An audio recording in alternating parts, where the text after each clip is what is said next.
ગત રાત્રે રાજકોટ તાલુકા થાના વિસ્તારમાં રાધે હોટલ પાસે કણકોટ ગામે જાહેર રોડ પર એક સફેદ કલરની ફોર વ્હીલર ગાડી જેના રજીસ્ટ્રેશન નંબર GJ03NK2095 હતા. એમના ચાલકે બેદરકારી અને ગફલતભરી રૂપે ગાડી ચલાવી.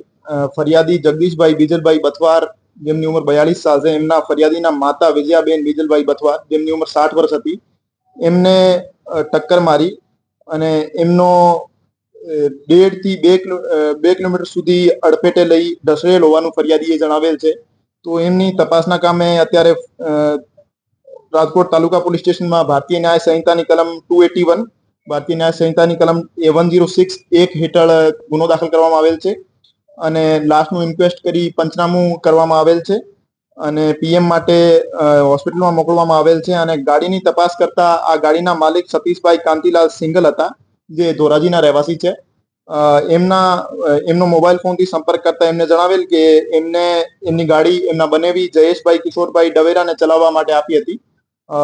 એમના બનેવી એટલે આરોપીની તપાસ કરતા એમના ઘરે કોઈ મળી આવેલ નથી, પણ જે ગાડીથી અકસ્માત થયો હતો આ ગાડી પોલીસ દ્વારા કબજે કરવામાં આવેલ છે અને આગળની તપાસ હાથ ધરવામાં આવેલ છે. હા, એવું જાણવા મળેલ છે પ્રથમ દ્રષ્ટિએ કે 1.5 થી 2 કિલોમીટર સુધી એમને ઢસડેલો છે બોડીને. તો ગુનાની ગંભીરતા જોઈને પછી પુરાવાના આધારે એમાં જરૂર જણાય તો આઈપીસી 304 એટલે બીએનએસ ની કલમ 105 નો ઉમેરો પણ કરવામાં આવશે. હજુ સુધી બીએનએસ ની કલમ 106(1) હેઠળ ગુનો દાખલ કરવામાં આવ્યો છે. હિટ એન્ડ રન માટે ભારતીય ન્યાય સંહિતામાં કલમ 106(2) ની જોગવાઈ હતી, પર ટ્રક ચાલકોના વિરોધના લીધે આપને ખબર હશે અગાઉ ગવર્મેન્ટ દ્વારા એને હોલ્ડ રાખવામાં આવી છે, એમનું ઇમ્પ્લિમેન્ટેશન થયું નહીં. તો એટલા માટે જે સામાન્ય કલમ છે 106(1) એમના હેઠળ ગુનો દાખલ કરવામાં આવેલ છે.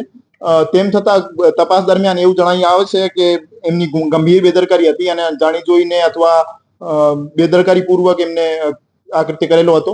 તો બીએનએસ ની કલમ 105 હેઠળ કાર્યવાહી હાથ ધરવામાં આવશે. સીસીટીવી ની ફૂટેજ કબજે કરવા માટે એક ટીમ લગાડેલી છે. આમાં તપાસના દરમિયાન જેટલા પણ સીસીટીવી ફૂટેજ હાથ ધરવામાં આવશે એમને કબજે કરવામાં આવશે.